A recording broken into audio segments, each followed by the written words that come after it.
అది చల్లని సాయం సమయం.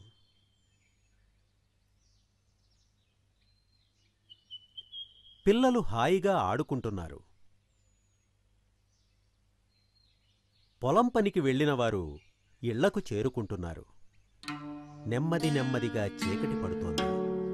పిల్లలు పొద్దుపోవడం చూసి ఇక తమ ఆటలు కట్టిపెట్టి ఇంటికి వెళ్ళి పాలు తాగి తొందరగా పెద్దమ్మ దగ్గరకు వెళ్ళాలి, మంచి కథ చెప్పించుకోవాలి, బయలుదేరండి అంటూ ఒకరినొకరు తొందర చేస్తున్నారు. ఒక చిన్న పెంకుటిల్లు అక్కడక్కడ పొగుళ్లతో చాలా పాతదిగా కనిపిస్తోంది. అప్పటికే పిల్లలందరూ ఆ ఇంటి ముందుకు చేరిపోయి పెద్దమ్మ రాక కోసం, ఆవిడ చెప్పే కథల కోసం ఎదురు చూస్తున్నారు. ఈరోజు పెద్దమ్మ ఏం కథ చెప్తుందో ఏమో అని గుసగుసలాడుకుంటున్నారు.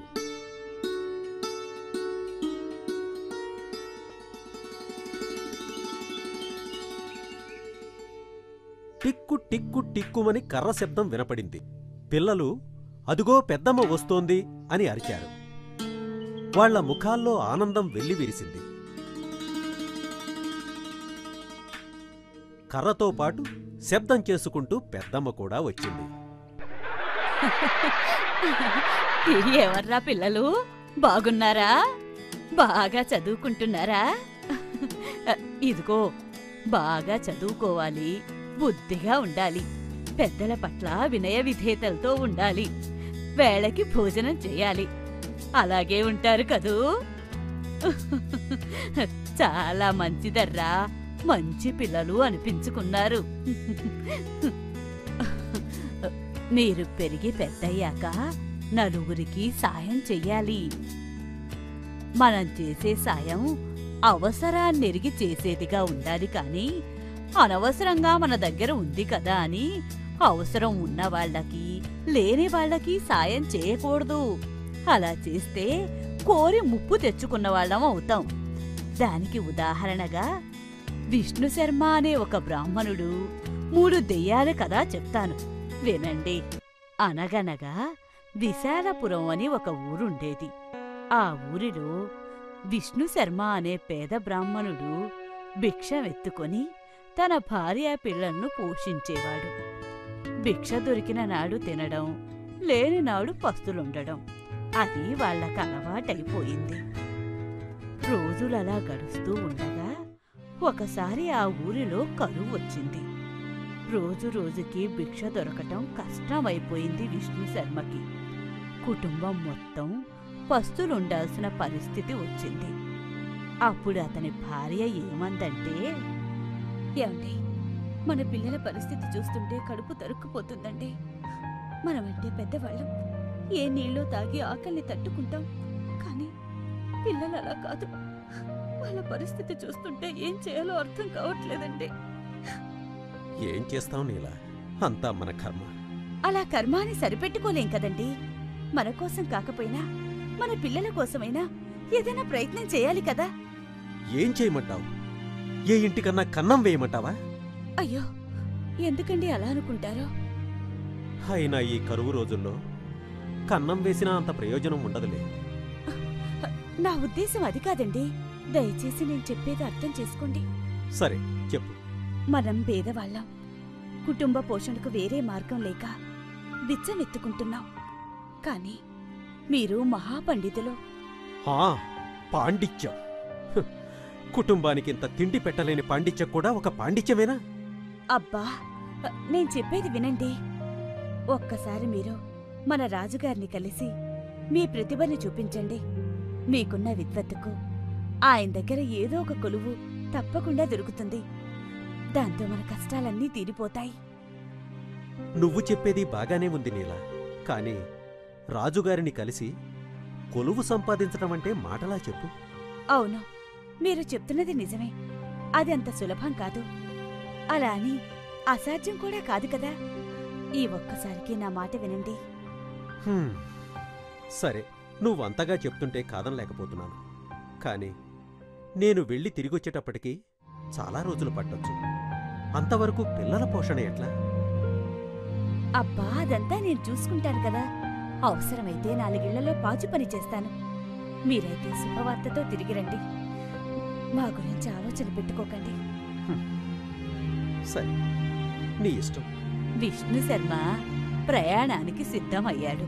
భార్య వాళ్ళింట్లో వీళ్ళింట్లో కాస్త పిండి అడిగి మార్గమధ్యంలో విష్ణు శర్మ తినడం కోసమని 3 రొట్టెలు తయారు చేసి భర్తకిచ్చింది.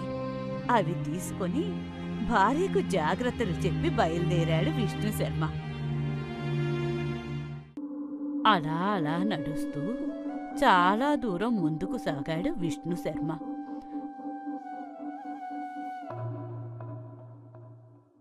చీకటి పడే వేళకి ఒక అడవి ప్రాంతానికి చేరుకున్నాడు. అప్పటికే చాలా దూరం నడవడం వల్ల బాగా అలసిపోయి ఉన్నాడు. ఇంకా రాత్రిపూట ప్రయాణం చేయడం శ్రేయస్కరం కాదని ఆ రాత్రి అక్కడే ఏదన్నా చెట్టు కింద విశ్రమిద్దామని అందుకు అనువైన స్థలం కోసం వెతకనారంభించాడు.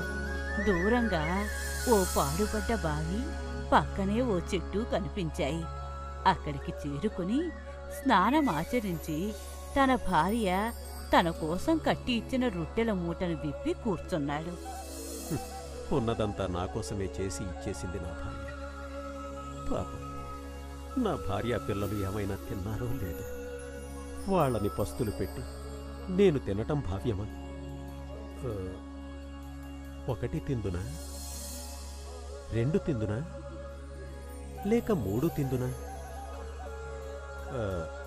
1, 2, 3 తిందునా? ఆ పాడుపడ్డ బావిలో ఎప్పటినుండో 3 దెయ్యాలు నివసిస్తున్నాయి.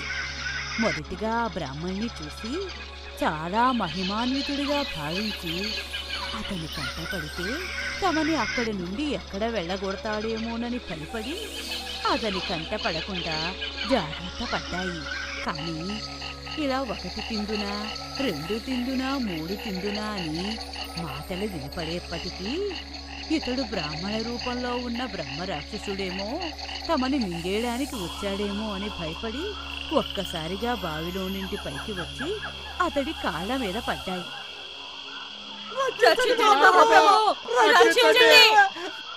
అకస్మాత్తుగా అలా దెయ్యాలు కళ్ళ ముందు కనపడేసరికి ఒక్కసారిగా భయపడ్డాడు విష్ణు శర్మ. ఏమిటి మీరనేది? మమ్మల్ని ఏం చేయకండి, మమ్మల్ని దయచేసి ఇక్కడి నుంచి వెళ్ళగొట్టకండి. కాస్త అర్థమయ్యేట్లు చెప్పండి. మీరు మహాపండితులో లేక మమ్మల్ని మింగేయడానికి వచ్చిన బ్రహ్మరాక్షసో మాకు అర్థం కావడం లేదు. దయచేసి మమ్మల్ని ఏమి చేయకండి. బదులుగా మాకు శాతనైన సాయం చేస్తాము. దయచేసి మమ్మల్ని వదిలేయండి మా ప్రభు. చూడండి, మీరు అనుకుంటున్నట్లుగా నేను బ్రహ్మరాక్షసుని కాదు, ఒక మామూలు బ్రాహ్మణ్ణి అంతే. కానీ చూడటానికి మీరు మహాపండితుల్లా ఉన్నారు. పండితుండే, కానీ పెళ్ళాం పిల్లల కడుపు నింపలేని పాండిత్యం ఎందుకు?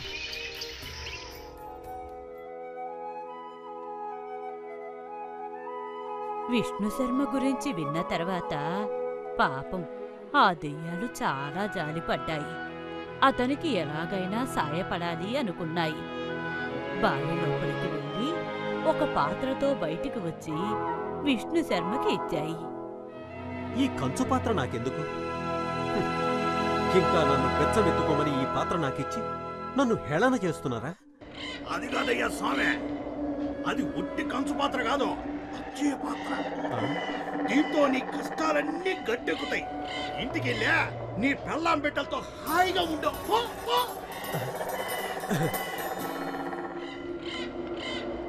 అని చెప్పి దానిని ఎలా ఉపయోగించుకోవాలో చెప్పాయి దెయ్యాలు. వాటికి అనేక విధాలుగా ధన్యవాదాలు చెప్పి ఇంటికి తిరిగి బయలుదేరాడు విష్ణు శర్మ.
అక్షయ పాత్ర అంటారు. ఇది నాన్నగారికి 3 దెయ్యాలిచ్చాయంట. అమ్మో, దెయ్యాలంటే నాకు భయం. అక్షయ పాత్ర మహిమతో ఇంటిళ్ళ పాది చాలా రోజుల తర్వాత కడుపు నిండా భోజనం చేశారు. వారి కష్టాలు తీర్చిన 3 దెయ్యాలకు కృతజ్ఞతలు తెలియజేసుకున్నారు కుటుంబం అంతా. ఈ రకంగా రోజులు సంతోషంగా గడిచిపోతున్నాయి. ఏమండి? ఏంటి నీలా? ఏం లేదు, అక్షయ పాత్ర పుణ్యమా అని మన కష్టాలు తీరిపోయాయి కదా. అవును. అంతకుముందు ఈ ఊరు వాళ్ళు మనల్ని ఎంతో ఆదుకున్నారు. అందుకని ఊరందరినీ పిలిచి ఒకసారి భోజనాలు పెడదామండి. నీకు ఎంత మంచి ఆలోచన వచ్చింది నీలా. నాకు తట్టనే లేదు సుమా. మనం రేపే ఊరి వాళ్ళందరినీ పిలిచి భోజనాలు పెడదాం, సరేనా? భార్యాభర్తలు అనుకున్న విధంగా తెల్లవారగానే ఊరిలో ఇంటింటికి వెళ్ళి భోజనానికి అందర్నీ రమ్మని సాదరంగా ఆహ్వానించారు. అలా భోజనానికి వచ్చిన వారిలో కొందరు ఈ విధంగా మాట్లాడుకోసాగారు. పాపం విష్ణు శర్మ గారు ఇంతకాలం ఒక్క పూట కూడా తిండి దొరకనటువంటి దౌర్భాగ్య జీవితాన్ని గడిపారు. ఇప్పటికైనా ఆ దేవుడు చల్లగా చూసి వాళ్ల కుటుంబానికి ఆకలి బాధ లేకుండా చేశాడు. నాకు చాలా సంతోషంగా ఉంది. నిజమే. పాపం ఆయన్ని సరస్వతీదేవి చల్లగా చూసినా లక్ష్మీ కటాక్షం లేక ఇంతకాలం చాలా బాధలు పడ్డారు. కానీ ఇప్పుడు ఊరందర్నీ పిలిచి భోజనం పెట్టగలిగే స్థితి ఆయనకి కలిగిందంటే నిజంగా సంతోషించాల్సిన విషయమే. ఈ విధంగా కొందరు అనుకుంటుంటే మరికొందరిలో అసూయ చోటు చేసుకుంది. ఎందుకంటే మంచి ఎక్కడ ఉంటుందో ఆ మంచిని బహిర్గతపరచడానికి చెడు అనేది ఉండాలి కదా. భోజనానికి వచ్చిన వారిలో మరో 2 ఇలా మాట్లాడుకోసాగారు. ఒరే చేశాసనా, చెప్పరా గరుడాచలం. నిన్నటిదాకా ఈ పంతులో తిండికి లేక మన ఇళ్లంబడి పడి అడుక్కు తినేవాడు కదా. ఈ ఆలేందే హఠాత్తుగా ఊరందరినీ పిలిచి భోజనాలు పెడతామన్నాడు. అదే కదా, అసలు ఈయనకి ఇంతమందికి భోజనాలు పెట్టే సోత ఎట్టా వచ్చిందంట? నిజమేరా గరుడాచలం. నాకు అర్థం కాని విషయం ఒకటే సుమా. ఈ పిచ్చి పంతులకి మహిమలు లేని మంత్రాలు తెలుసు గాని డబ్బు పుట్టించే మాయ మంత్రాలు తెలియవు కదా. మరి ఇంతమందికి భోజనాలు పెట్టాడంటే కాస్త ఖర్చు అవుద్దా? ఇందులో ఏదో కిటుకుంది రోయ్. దాన్ని మనమే బయటికి లాగాల. ఏమంటావ్? అంతే కదా. అలా అనుకుని 2 విష్ణు శర్మ ఏం చేస్తున్నది గమనించడానికి దొంగతనంగా ఇంట్లోకి వెళ్ళారు. అక్కడ వంట ఏర్పాట్లు ఏమీ కనిపించకపోయేసరికి ఆశ్చర్యపోతూ వెంటనే బయటకు వచ్చి, ఒరే గరుడాచలం, లోపల చూస్తే వంట చేసే ఏర్పాట్లేమీ కనబడటం లేదు. పైగా తాపీగా ఇసనకరతో ఇసురుకుంటా కూసున్నాడు. అందరూ భోజనాలకు వచ్చి ఏలయింది. ఈయన భోజనాలు పెడతాడా, తన్నులు తింటాడా? అవును రోయ్, బొట్టు పెట్టి భోజనానికి పిలిచి పెట్టకపోతే తనరు మరే. ఇది ఊరు వాళ్ళని అవమానించినట్టు కాదా? ఈ అవమానానికి ఊళ్ళో వాళ్ళ చేతిలో పిచ్చి పంతులకి తన్నులు తప్పవు రోయ్. ఇలా అనుకుంటూ ఉండగా వచ్చిన వారిని లోపలికి ఆహ్వానించి విస్తళ్లలో అక్షయ పాత్రను బోర్లించసాగారు విష్ణు శర్మ దంపతులు. పిండి వంటలతో చక్కటి భోజనం ప్రత్యక్షం కాసాగింది. అది చూసిన గ్రామ ప్రజలు నిర్ఘాంతపోయారు. విష్ణు శర్మ జరిగిన కథని ఊరి జనానికి చెప్పడం గమనించిన శేషాచలం గరుడాచలం 2 అసూయతో రగిలిపోయారు. ఇంకేముంది, తెల్లవారేసరికే అక్షయ పాత్ర కాస్త మాయమైపోయింది. పాత్ర దొంగిలించబడిందని తెలుసుకుని కన్నీరు మున్నీరుగా విలపించారు విష్ణు శర్మ దంపతులు. అలా బాధపడుతున్న విష్ణు శర్మతో నీలాంబరి ఏమందంటే, ఏమండే, ఇలా బాధపడటం కన్నా ఆ దెయ్యాల దగ్గరికి వెళ్ళి ఇంకేదన్నా సహాయం అడగండి.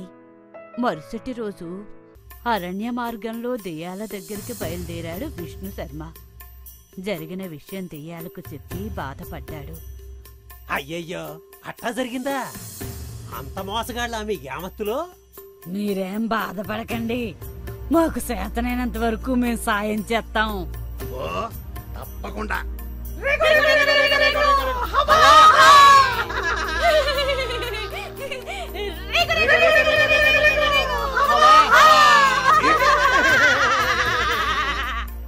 అలా గొర్రె ప్రత్యక్షం అవ్వగానే, అయ్యో, నేనొక సద్బ్రాహ్మణుణ్ణి. ఈ గొర్రెని నేనేం చేసుకోను? ఇప్పటికే నా భార్యా పిల్లల్ని పోషించలేని స్థితిలో ఉన్నాను. నేను దీన్నెలా మేపగలను? నాకీ గొర్రె వద్దు. బాధపడకండి, ఈ గొర్రె మహత్యం గలదే. ఈ గొర్రె విసర్జించే మలం బంగారంగా వస్తుంది. ఎనలేని ఐశ్వర్యాన్ని మీకు ఇస్తుంది. దీనితో మీరు, మీ భార్య, పిల్లలు ఆనందంగా బతకొచ్చు.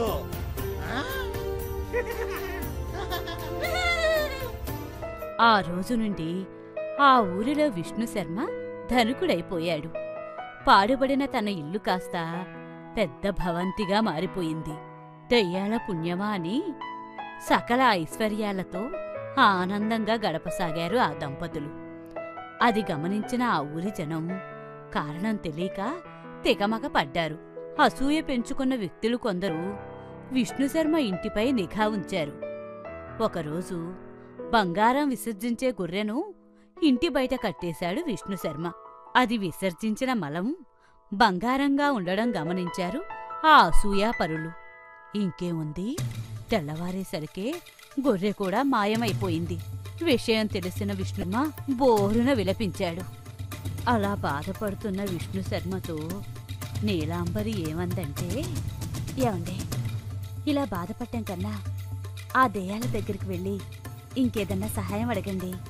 అరణ్య మార్గంలో దెయ్యాల దగ్గరికి బయలుదేరాడు విష్ణుశర్మ.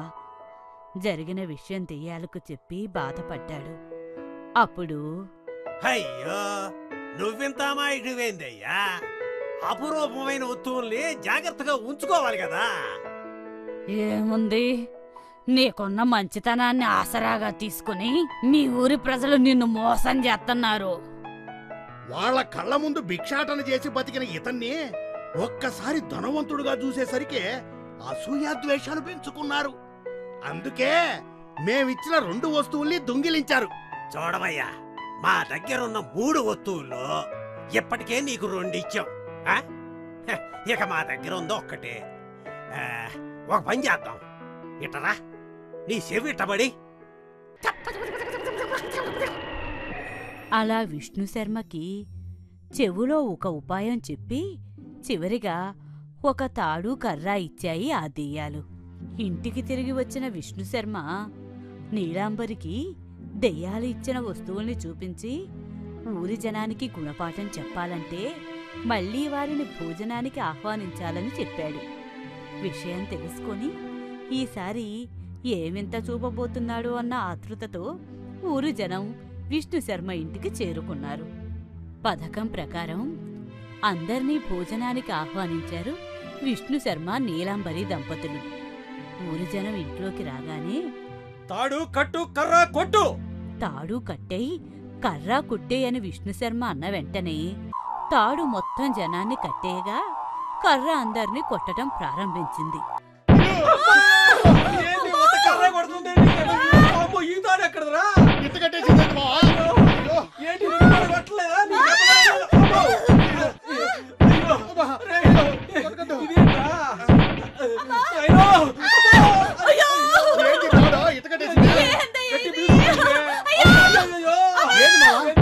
ఇందులో వింత ఏమిటంటే, తాడు మొత్తం ఊరి జనాన్ని కట్టేసినా కర్ర మాత్రం అసూయాపరులను మాత్రమే కొట్టసాగింది. దెబ్బలకు తాళలేక అసూయాపరులు హాహాకారాలు చేశారు.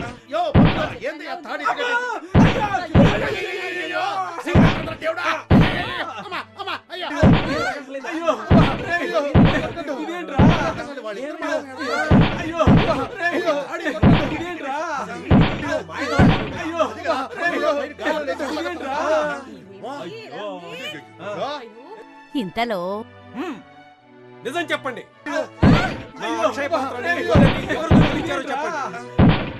మీలో దొంగ ఎవరో తేలే వరకు ఈ కర్ర తన పని తాను చేస్తూనే ఉంటుంది. చెప్పండి. అతని మాటలు విన్న నివ్వెరపోయారు. దెబ్బలు తిన్న ఇద్దరు అసూయాపరులు బయటకు వచ్చారు. మహాప్రభు క్షమించండి, క్షమించి వదిలిపెట్టండి. వాటిని దొంగిలించింది మేమే. క్షమించండి, క్షమించండి. అలా కాళ్ళ మీద పడ్డ వాళ్ళని క్షమించిన విష్ణుశర్మ దంపతులు అప్పటి నుండి అక్షయ పాత్ర, గొర్రె, కర్ర తాడులతో నిర్భయంగా నిక్షేపంగా హాయిగా పిల్లలతో కాలం గడపసాగారు. పిల్లలు, కథ విన్నారుగా? ఇందులో నీతేంటో అర్థమైందా? చెబుతాను వినండి. మనం చేసే సాయంగాని దానంగాని అవసరాన్ని ఎరిగి పాత్రతని గుర్తించి చేసేవిగా ఉండాలి కాని అనవసర సాయం, అపాత్ర దానం చేయకూడదు. పిల్లలు, అర్థమైందా?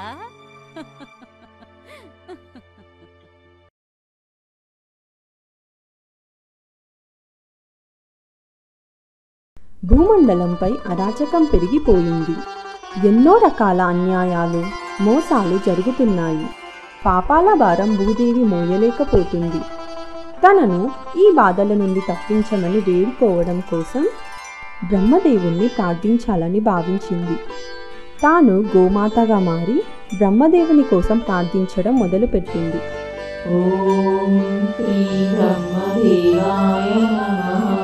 ఓం శ్రీ బ్రహ్మదేవాయ నమః. ఓం శ్రీ బ్రహ్మదేవాయ నమః. ఓం శ్రీ బ్రహ్మదేవాయ నమః. ఓం శ్రీ బ్రహ్మదేవాయ నమః. భూమాత, ఏం కష్టం వచ్చింది? తండ్రి, సర్వం తెలిసినవాడవు, సకల సృష్టికి మూలకారకుడివి. నీకు తెలియని విషయమా ఇది? అయినా అడిగావు కాబట్టి చెప్తున్నాను. స్వామి, భూమండలంపై రోజురోజుకి పాపాల సంఖ్య పెరిగిపోతుంది. అన్యాయాలు, అరాచకాలు పెట్టరేగిపోతున్నాయి. దౌర్జన్యాలు చేసేవారు ప్రబలిపోతున్నారు. వీరందరినీ మోయడం నాకు మిక్కిలి భారంగా ఉంది. దయచేసి నీవే నాకు ఏదో ఒక నివారణోపాయాన్ని సెలవీయాలి. అమ్మా భూమాత, అధైర్యపడవద్దు. ఈ పరిస్థితులన్నీ త్వరలోనే చక్కదిద్దబడతాయి. సాక్షాత్తు శ్రీమన్నారాయణుడే ఈ భూమిపై శ్రీకృష్ణుడిగా అవతరించున్నాడు. అతను నీకున్న ఈ సమస్యలన్నింటినీ తీర్చివేయగలడు. అంతేకాకుండా మిగతా దేవతాగణమంతా అతనికి సహాయకులుగా నీపై జన్మిస్తారు. అంతా మంచిగా జరుగుతుంది. కంసుడు తన సోదరి అయిన దేవకిని వసుదేవునికిచ్చి వివాహం జరిపించి తన సోదరిపై ఉన్న మిక్కిలి ప్రేమతో తానే స్వయంగా రథాన్ని నడుపుతూ నగర వీధుల గుండా వెళ్తున్నాడు.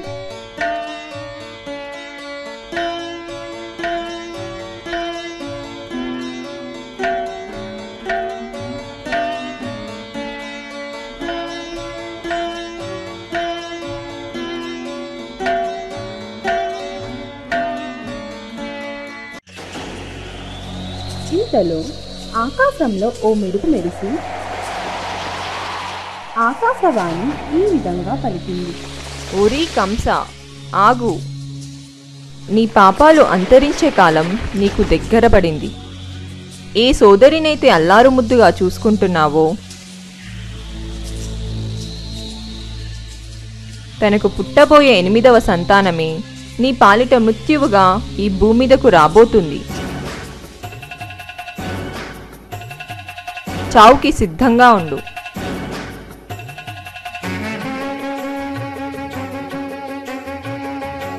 ఆ మాటలు విన్న కంసుడు అకస్మాత్తుగా ఆగిపోయాడు. తన సోదరిని వసుదేవుని రథం నుండి కిందికి దించి వాళ్ళని సంహరించడానికి కత్తి తీశాడు. కంస, ఆగు! దయచేసి మమ్మల్ని ఏమీ చెయ్యకు. మా వల్ల నీకు వచ్చే ఆపద ఏమీ లేదు. మాకు పుట్టబోయే సంతానం వల్ల మాత్రమే నీకు హాని అని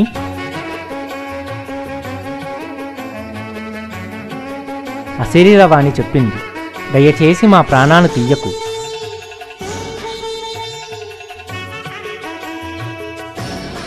అన్నా, ఇన్నాళ్ళు నన్ను ఎంతో గారాబంగా పెంచావే, అటువంటిది నన్నే హతమార్చడానికి సిద్ధపడుతున్నావు. నీకు ఇది న్యాయమా? చెప్పు.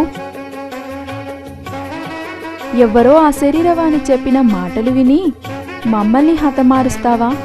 ఇది మీకు తగదు. దయచేసి మమ్మల్ని విడిచిపెట్టు. కంస, నేను నీకు మాట ఇస్తున్నాను. నాకు పుట్టబోయే సంతానాన్ని నీకు అందజేస్తాను. వారిని నువ్వు ఏమైనా చేసుకో.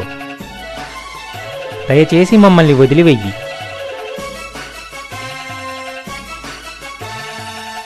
కంసుడు దేవకీ వసుదేవులను చెరసాలలో బంధిస్తాడు.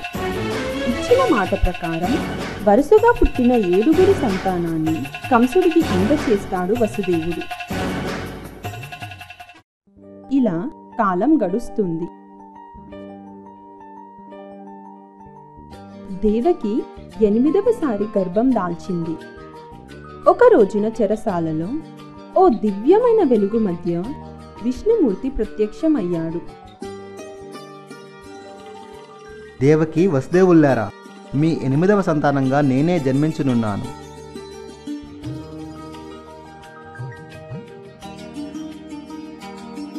ధన్యురాల్ని స్వామి. మా జన్మ సార్థకమైంది ప్రభు. వసుదేవ, నీవా బిడ్డని తీసుకొని బృందావనంలో ఉండే నందునింటికి వెళ్ళు. అక్కడ యశోద ఇంకో ఆడపిల్లని కని ఉంటుంది. నన్ను అక్కడ పెట్టి నీవా ఆడపిల్లని తీసుకునిరా. నీకు జయము కలుగుతుంది. అలాగే స్వామి, తప్పకుండా చేస్తాను. కానీ నేను ఇక్కడ బందీగా ఉన్నాను కదా, ఎలా తీసుకువెళ్ళేది? నీవేమీ సందేహించవద్దు. అంతా నీకు అనుకూలంగా జరుగుతుంది. విజయోస్తు.